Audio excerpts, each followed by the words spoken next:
Hi friends, welcome back to my YouTube channel. ഇന്നത്തെ വീഡിയോയിൽ 2023-24 നടന്ന 8th കേരള സിലബസിൻ്റെ ആനുവൽ എക്സാമിനേഷനിലെ ബയോളജി ക്വസ്റ്റ്യൻ പേപ്പറാണ് ഡിസ്കസ് ചെയ്യുന്നത്.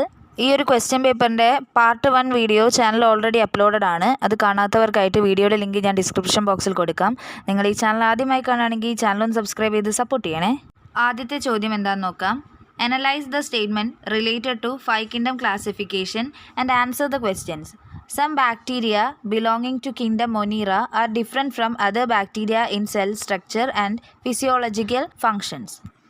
ഇവിടെ തന്നിട്ടുള്ളത് ഒരു സ്റ്റേറ്റ്മെൻ്റ് ആണ് which is related to five kingdom classification. സ്റ്റേറ്റ്മെൻറ്റിലേക്ക് കടക്കുന്നതിന് മുമ്പ് എന്താണ് ഈ ഒരു ഫൈവ് കിങ്ഡം ക്ലാസിഫിക്കേഷൻ, അത് ആരാണ് പ്രപ്പോസ് ചെയ്തത്? Five kingdom classification was proposed by R.H. Whittaker. ഈ ഒരു ക്ലാസിഫിക്കേഷനിൽ ഓർഗാനിസത്തിനെ 5 ഗ്രൂപ്പായിട്ട് തരംതിരിച്ചിരിക്കുകയാണ്. Monera, Protista, Fungi, Plantae and Animalia.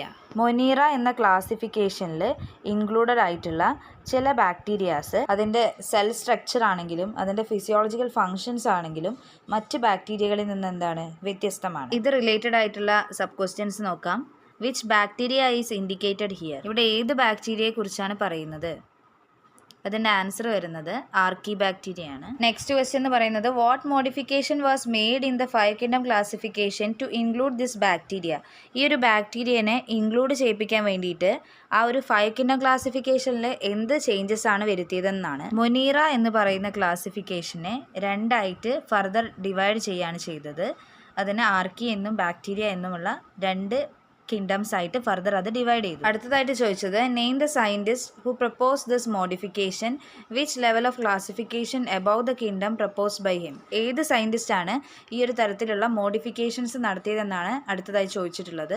Call was ആണ് ഈ ഒരു ക്ലാസിഫിക്കേഷനിൽ മോഡിഫിക്കേഷൻ വരുത്തിയത്. ഈ ഒരു ക്ലാസിഫിക്കേഷൻ 6 കിങ്ഡം ക്ലാസിഫിക്കേഷൻ ആണ്. ഇത് ഇൻക്ലൂഡ് ചെയ്യുന്നത് ഡൊമെയിൻ ലെവൽസ് ആയിട്ടാണ്.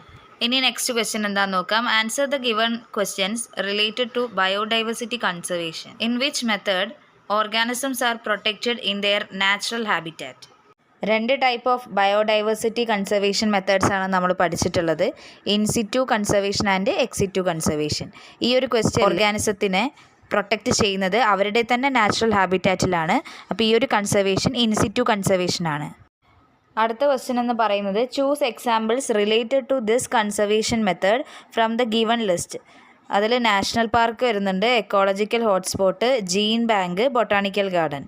ഇതിൽ നമ്മൾ മുകളിൽ പറഞ്ഞിട്ടുള്ള ക്വസ്റ്റ്യൻ്റെ ആൻസറായി വരുന്നത്, അതായത് ഇൻസിറ്റു കൺസർവേഷൻ്റെ അണ്ടറിൽ വരുന്നത് ഇതിൽ ഏതാണെന്നാണ് ചോദിച്ചിട്ടുള്ളത്. നാഷണൽ പാർക്കും എക്കോളജിക്കൽ ഹോട്ട്സ്പോട്ടുമാണ് ഇൻസിറ്റു കൺസർവേഷന് എക്സാമ്പിളായിട്ട് പറയുന്നത്. ജീൻ ബാങ്കും ബൊട്ടാണിക്കൽ ഗാർഡനും എക്സിറ്റു കൺസർവേഷന് എക്സാമ്പിൾസ് ആണ്. അടുത്തത് name 2 organisation with the objective of protecting biodiversity. ബയോഡൈവേഴ്സിറ്റിയുമായിട്ട് റിലേറ്റഡ് ആയിട്ടുള്ള 2 ഓർഗനൈസേഷൻ്റെ പേരുകളാണ് ചോദിച്ചിട്ടുള്ളത്. അതിൻ്റെ ആൻസർ വരുന്നത് IUCN, international union for conservation of nature, WWF, world wide fund for nature. Next വരുന്നത് ഒരു ടേബിൾ ഫില്ല് ചെയ്യാനുള്ളതാണ്. ഇൻട്രാക്ഷൻസും പെക്യുലാരിറ്റീസും എക്സാമ്പിൾസും ആണ് കോളംസ് ആയിട്ട് വരുന്നത്. ഇപ്പോൾ ഫസ്റ്റ് റോ നോക്കുകയാണെങ്കിൽ പാരസൈറ്റിസം, അതിൻ്റെ പെക്യുലാരിറ്റി എന്താണെന്നും എക്സാമ്പിൾ എന്താണെന്നും നമ്മൾ എഴുതണം. പാരസൈറ്റിസത്തിൻ്റെ എക്സാമ്പിളാണ് ലൊറാന്തസ് ആൻഡ് മാംഗോ ട്രീ, അതായത് മാവും ഇത്തൽക്കണ്ണിയും. അതിൻ്റെ പെക്യുലാരിറ്റീസ് പറയുകയാണെങ്കിൽ beneficial to one and harmful to other. ഒരാൾക്ക് ഗുണവും മറ്റൊരാൾക്ക് ദോഷവുമായിരിക്കും ഉണ്ടാവുക. ഇനി സി ഫില്ല് ചെയ്യണം. സിയുടെ പെക്യുലാരിറ്റി തന്നിട്ടുണ്ട്, beneficial to one and is neither beneficial nor harmful to the other. ഒരാൾക്ക് ഗുണവും മറ്റൊരാൾക്ക് ഗുണവും ദോഷവും വരുന്നില്ല. അപ്പോൾ അത് ഏത് ഇൻട്രാക്ഷനാണ്? കമൻസലിസമാണ്. അതിന് എക്സാമ്പിളായിട്ട് വരുന്നത് വാൻഡ ആൻഡ് മാംഗോ ട്രീ, അതായത് മാവും മരവാഴയും. ഇനി നെക്സ്റ്റ് എക്സാമ്പിൾ തന്നിട്ടുണ്ട് ഫ്ലവർ ആൻഡ് ബട്ടർഫ്ലൈ എന്നുള്ളത്. അതിൻ്റെ ഇൻട്രാക്ഷൻ വരുന്നത് മ്യൂച്വലിസമാണ്. പെക്യുലാരിറ്റീസിൽ വരുന്നത് ബെനിഫിഷ്യൽ ടു ബോത്ത്, 2 ആൾക്കാർക്കും ഗുണമാണ്. ഫ്ലവറിൻ്റെ കേസിലാണെങ്കിൽ പോളിനേഷൻ നടക്കുകയും ചെയ്യും, ബട്ടർഫ്ലൈക്കാണെങ്കിൽ തേന് കിട്ടുകയും ചെയ്യും. ഈ ഒരു വീഡിയോ നിങ്ങൾക്ക് യൂസ്ഫുൾ ആയെന്ന് വിചാരിക്കുന്നു. വീഡിയോ ഇഷ്ടപ്പെട്ടിട്ടുണ്ടെങ്കിൽ ലൈക്ക് ചെയ്യുക, ചാനൽ ഒന്ന് സബ്സ്ക്രൈബ് ചെയ്യുക, നിങ്ങളുടെ ഫ്രണ്ട്സിനൊക്കെ ഒന്ന് ഷെയർ ചെയ്യുക. ഇനി നമുക്ക് നെക്സ്റ്റ് വീഡിയോയിൽ കാണാം. താങ്ക്